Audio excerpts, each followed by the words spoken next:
He placed a banana in front of me, peeled and glistening on a small plate, and he laughed as if the sound could echo forever. "Monkeys should only eat bananas," he said. The room went silent.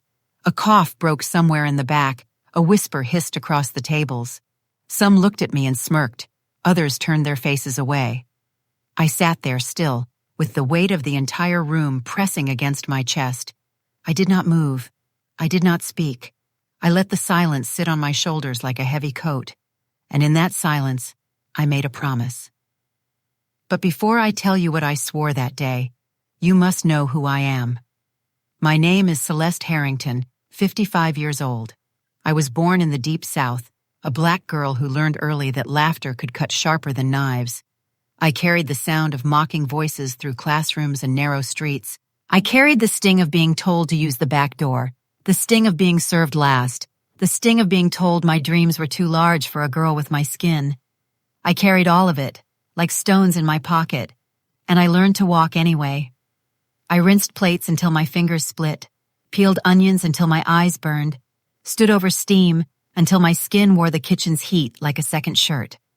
They never called me chef, they called me help, but my sauces were perfect, my roasts tender, my hands steady.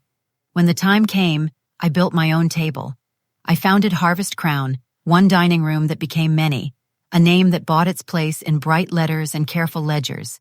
And yet, here I was, in Vermont, far from the towers where my signature turned into contracts, far from any room where my presence bent the air. I came quietly, in a simple coat, hair tied back, a plain bag at my side. No entourage, no announcement. The numbers had spoken. This branch was slipping, and I wanted the truth without polish. I pushed the glass door open and stepped inside. It should have been busy, but the dining room felt hollow. Tables stood half empty, voices low, chairs scraped with an uneasy rhythm. I scanned the room. Every table held white faces. Neatly dressed couples, businessmen with polished shoes, two women clinking wine glasses near the window. Not a single diner looked like me. My eyes drifted to the staff. Almost all of them were black or brown, heads down, shoulders set. They moved quickly, but not freely, the kind of quick you learn under watch. Then I saw her, the young cashier with a name tag that read, Marion. Her smile rose, then faltered, as if an invisible hand tugged it away. She gestured toward an open table. Her eyes did the rest. I understood. I sat and let the room settle around me. I tried for a heartbeat to feel like any other guest, and could not. The divide was a current in the air, who dined and who served, who laughed and who swallowed their voice. All of it happening under a roof that bore my name. The thought lodged under my ribs and stayed there. He came then, Graham Doyle. He walked as if the floor owed him passage. His suit was crisp, his chin tipped just high enough to look down on whoever stood before him. He did not know me. He did not care to. In his gaze, I was a problem to be managed, an irregularity in the pattern he preferred. "Yes?" he said. The word was clipped and clean, like the edge of a blade. His eyes slid over my coat, my hands, my face. In that glance, he measured me and filed me away where contempt lives. "Just a meal," I answered. Calm, even. He waited, forcing me to specify, so I did. I asked for the sirloin special, medium rare, and a glass of house red. He raised his brows, the smallest performance of disbelief, and let a smirk tug one corner of his mouth. "Are you sure? It's not exactly cheap." I met his stare and held it. "I am." He lingered a second longer, as if hoping I would trip over my own certainty. When I did not, he turned on his heel and left a trail of quiet insult behind him. I watched the room while I waited. Forks clinked. Laughter rose and fell. A server at the far end replaced water glasses with the careful hands of someone who has learned not to spill, not to speak, not to attract a gaze. Marion drifted past my table without looking directly at me. A small mercy, a silent warning. I sat straighter. I breathed slowly. I counted my heartbeats and made each one steady. Time stretched. No scent of sear, no glimpse of a plate balancing on a server's palm. I looked up as his footsteps returned. He was carrying something himself, a single plate cupped in both hands like a gift, or a joke. He set it down in front of me, white porcelain, polished, almost gleaming under the light, bare except for one thing. A banana, peeled, soft exposed. Monkeys should only eat bananas. The words fell hard, heavier than the fruit. A hush snapped through the room. Somewhere a glass chimed against a tooth. Someone at the next table let out a short laugh that tried to be quiet and failed. Marion's head dipped. My hands curled under the table, nails biting into my palms. Heat rose up my throat.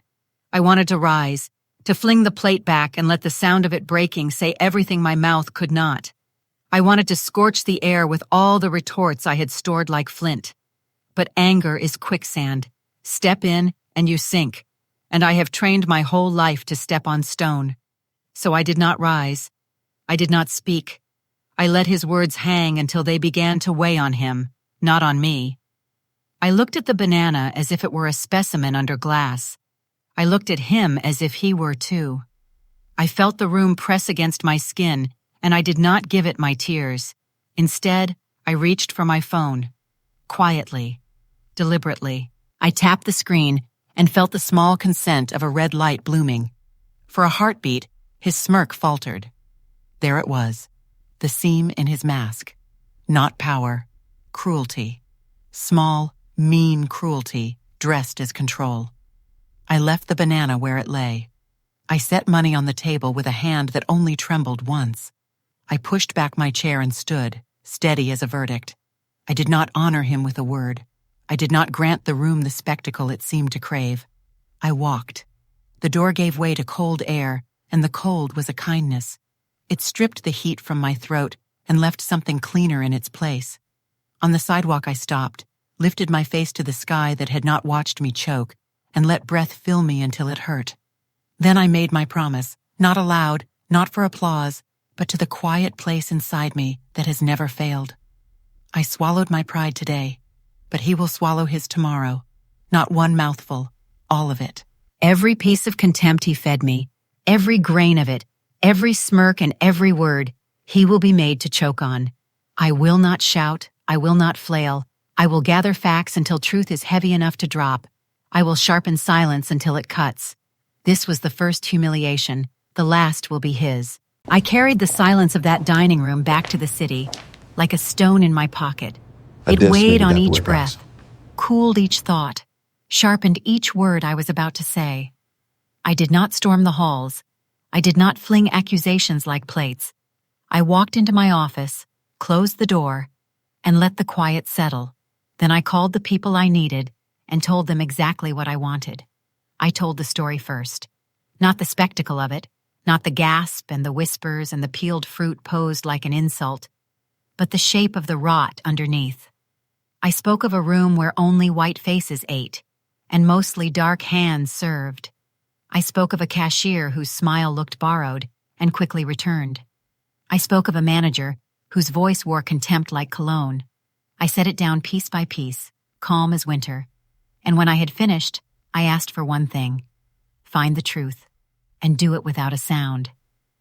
Howard listened the way he always does, with his eyes more than his mouth. He did not ask for a recording. He did not need a prop. He understood that noise helps the guilty. He understood that the cleanest blade is the one you never see coming. He nodded once, and the work began. I kept the circle small. The fewer hands on a secret, the longer it breathes. I told the accountants what I needed in a voice that gave nothing away. Pull what you can without rattling the walls. Compare what was sold to what was banked. Compare what was tipped to what was shared. Do it quickly. Do it quietly. Bring me what refuses to reconcile. I sent 2 people to dine as strangers. No clipboards. No questions that smell of authority. Just eyes, ears, and patience. Order what others order. Tip what a generous night would leave behind. Watch who touches the bill and who touches the money. Write it down later, not at the table. Let the room forget you were there. From my desk, I felt the machine take its first slow turn.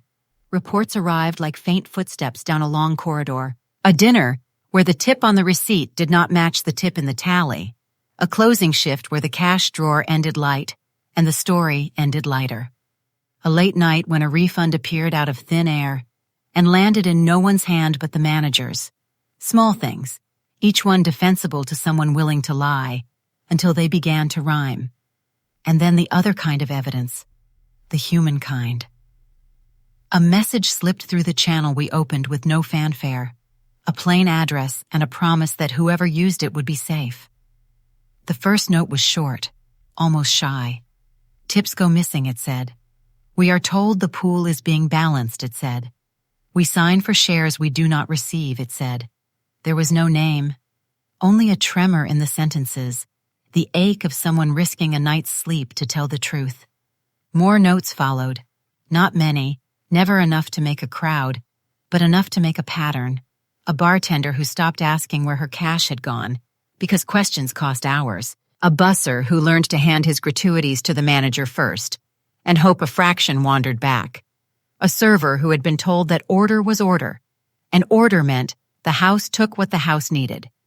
Their words were careful, frightened, and absolutely clear.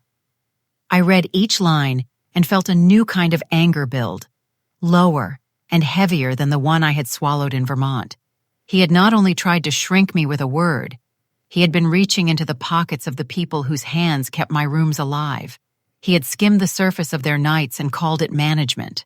He had stolen the weight of their rent, the heat of their kitchens, the medicine for their children, and then gone to sleep without a ripple on his conscience. I let the anger settle. A leader cannot swing with it.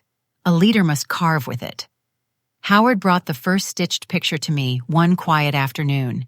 He laid it on my desk without ceremony.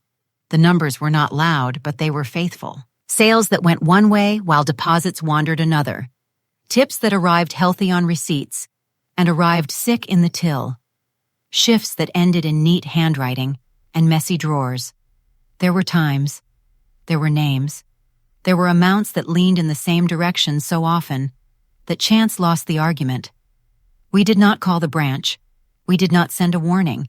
We did not even change the air. We kept going. A second set of diners, a second sweep of paper, a second whisper from the staff channel, this time with an image of a signed acknowledgement that never paid $1 to the hand that signed it. Every piece had edges that fit the next. Every piece made the picture less deniable. I made one more request, and I made it softly. Make the staff safer first, not with speeches, with small mercies. Adjust a shift so a single mother can keep her daycare. Advance a meal stipend so a dishwasher does not have to choose between groceries and truth. Remind every person in that room that retaliation is not only forbidden, but watched for, and that anyone who tries it will find a door closing in front of them, and another one opening behind them with a badge on the other side.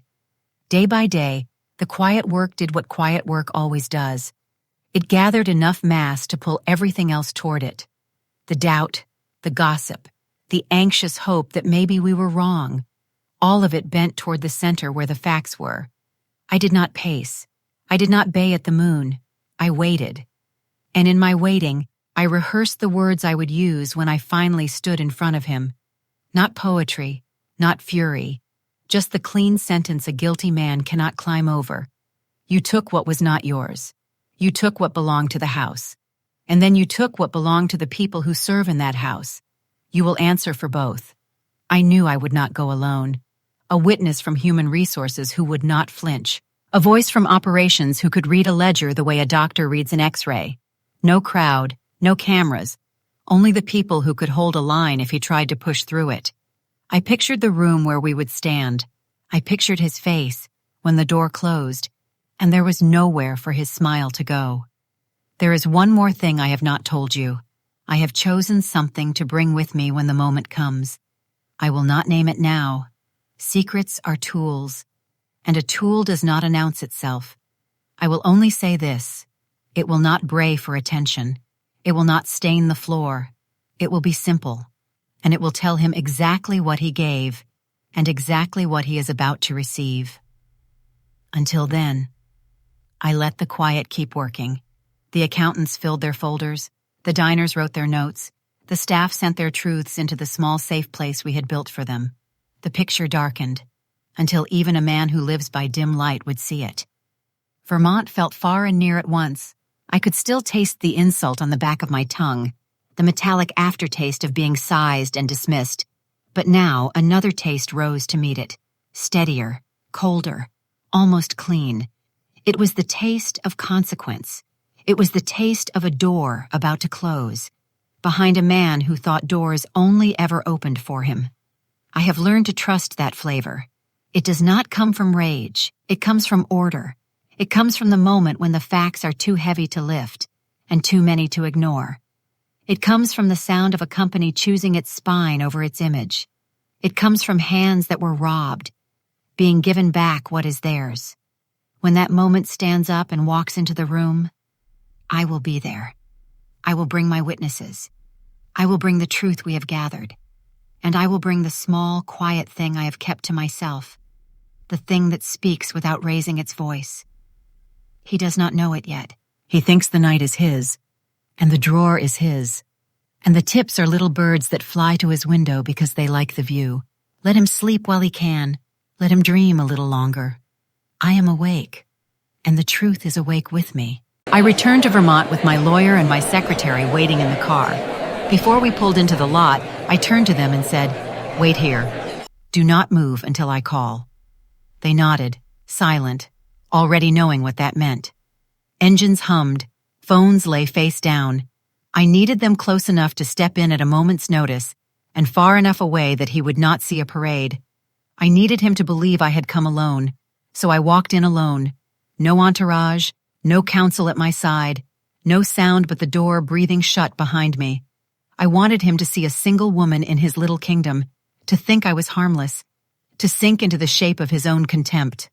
I sat. I folded my hands. I let my face be still. Inside, the clock of my resolve was already ticking. In a few minutes, I told myself, you will pay. I carried something else too, small and unremarkable, hidden in the fold of my bag I kept at my side. It was ordinary enough to be ignored, a bunch of bananas folded into fabric like a quiet promise. He could not know that the thing he used as a sneer would become the instrument of his undoing. He arrived with that practiced smirk, the one that pretends to be warmth and smells like disdain.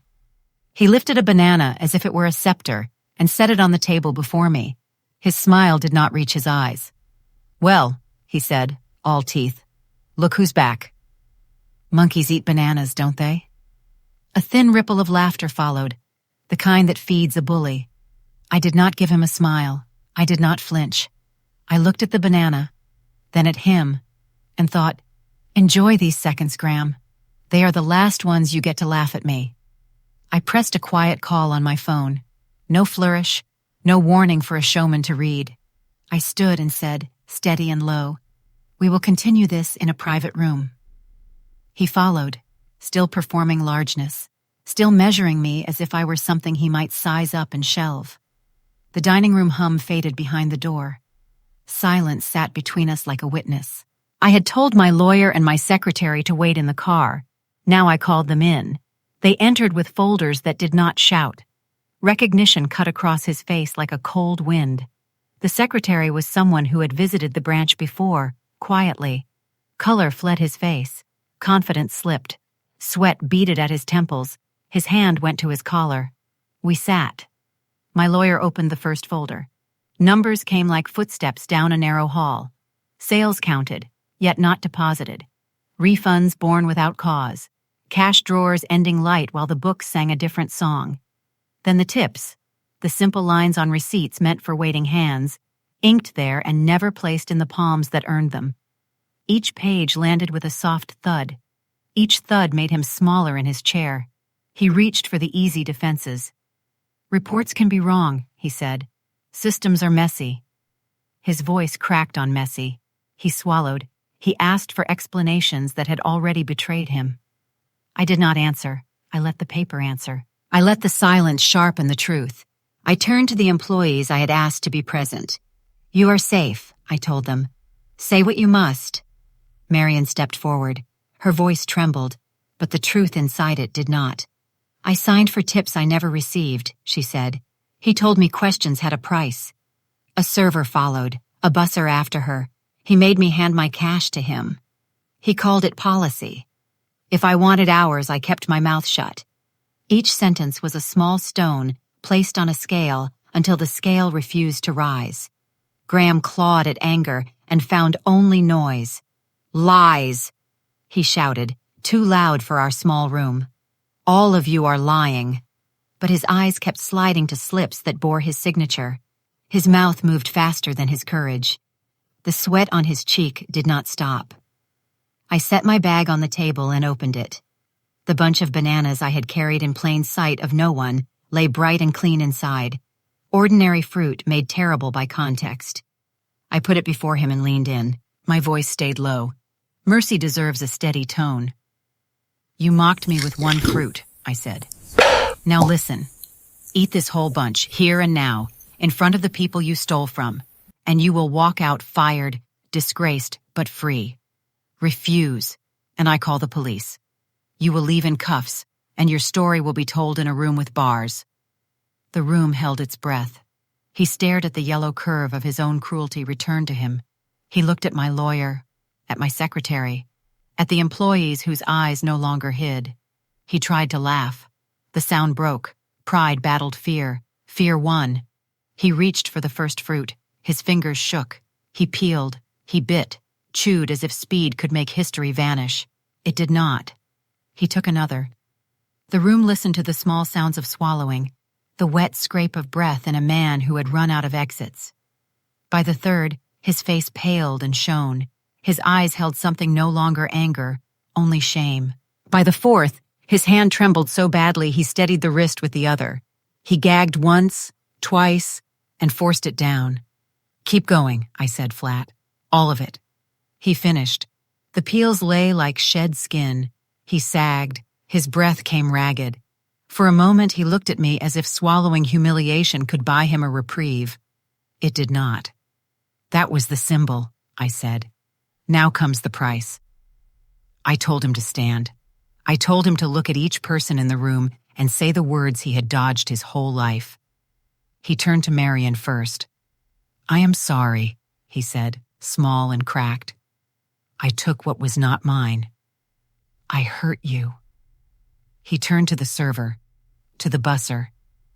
The apologies came hollow at first, then raw. His voice broke on hurt. He spoke until each person had been met by his remorse. No speech, no excuses, only the plain admission that begins real payments. I placed the final documents on the table, repayment in full, every dollar taken from the house, every tip pocketed. Immediate resignation, no return, no rehire, no convenient transfer. My lawyer gestured to the lines. My secretary uncapped the pen. His hand shook as he signed. The letters slanted and wavered, the handwriting of a man whose story had stopped obeying him. I looked at the employees. Shoulders rose as if a weight had been lifted that none of us could see, but all of us could feel. Eyes glistened. A breath moved through the room. No triumph exactly, but something steadier, the knowledge that fairness, though late, had taken a seat. I gathered my coat. I folded the silence that had served me so well back around my shoulders. I did not gloat. I did not sneer. I did not become the thing I had come to end. I simply said this. You thought a banana could make me less. In the end, it devoured you. And what you tried to steal from me, dignity, returns to those you silenced. I walked out. The hallway felt longer and lighter. Behind me, he sat with the taste of his own cruelty on his tongue and the shape of consequence pressed into his future. Ahead of me, the door opened to a room where those who had earned their tips would finally receive them, where laughter would not cut like a blade, where the work would belong to those who did it. I did not need applause. I needed order. I needed the ledger to settle. And it did. The quiet went with me, steady and sure, and for once it sounded like justice.